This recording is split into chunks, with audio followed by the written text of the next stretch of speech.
أعوذ بالله من الشيطان الرجيم بسم الله الرحمن الرحيم ألم تر أن الله سخر لكم ما في الأرض والفلك تجري في البحر بأمره ويمسك السماء أن تقع على الأرض إلا بإذنه إن الله بالناس لرؤوف رحيم وهو الذي أحياكم ثم يميتكم ثم يحييكم إن الإنسان لكفور لكل أمة جعلنا منسكنهم ناسكوه فلا ينازعنك في الأمر وادع إلى ربك إنك لعلى هدى مستقيم وإن جادلوك فقل الله أعلم بما تعملون الله يحكم بينكم يوم القيامة فيما كنتم فيه تختلفون ألم تعلم أن الله يعلم ما في السماء والأرض إن ذلك في كتاب إن ذلك على الله يسير ويعبدون من دون الله ما لم ينزل به سلطانا وما ليس لهم به علم وما للظالمين من نصير وإذا تتلى عليهم آياتنا بينات تعرف في وجوه الذين كفروا المنكر يكادون يسطون بالذين يتلون عليهم آياتنا قل أفأنبئكم بشر من ذلكم النار وعدها الله الذين كفروا وبئس المصير۔ کیا تم نے اس بات پر غور نہیں کیا کہ زمین کی چیزوں کو اللہ نے تمہارے بس میں کر دیا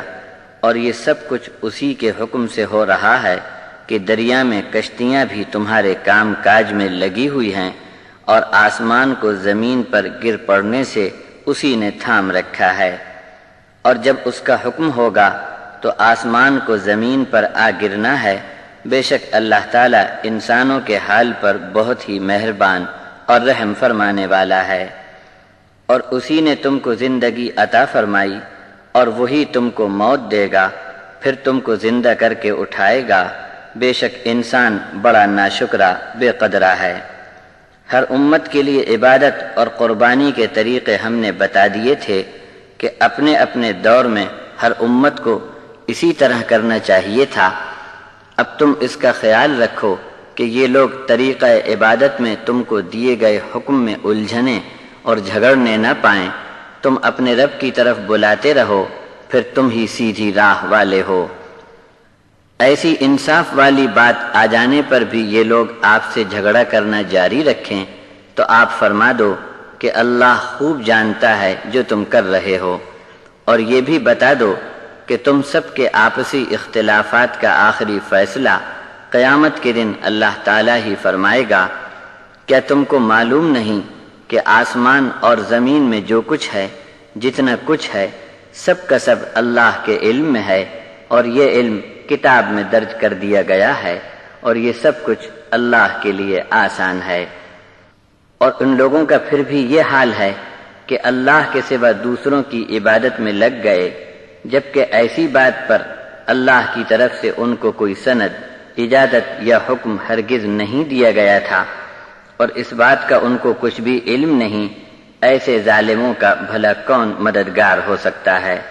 ایسے نادانوں کو سمجھانے کے لیے جب جب ان پر ہماری کھلی اور صاف نشانیاں پڑھ کر سنائی جائیں تو بجائے خوش ہو کر سیدھی راہ پکڑنے کے الٹے ان کے چہرے پر ناگواری کے آثار ظاہر ہوتے ہیں، اور صاف دکھائی پڑے گا کہ اب یہ ٹوٹ پڑیں گے اور حملہ کر دیں گے ہمارے ان بندوں پر جو ہماری آیات ان کو پڑھ کر سنا دیتے ہیں۔ آپ فرما دو، کیا میں تمہاری اس حرکت کا جو تم پر بدتر انجام آ پڑا ہے اس سے زیادہ بری خبر دے دوں؟ وہ آگ ہے جس میں جھونک دینے کا اللہ نے کافروں کے لیے وعدہ کر لیا ہے، اور یہ بہت ہی برا ٹھکانہ ہے۔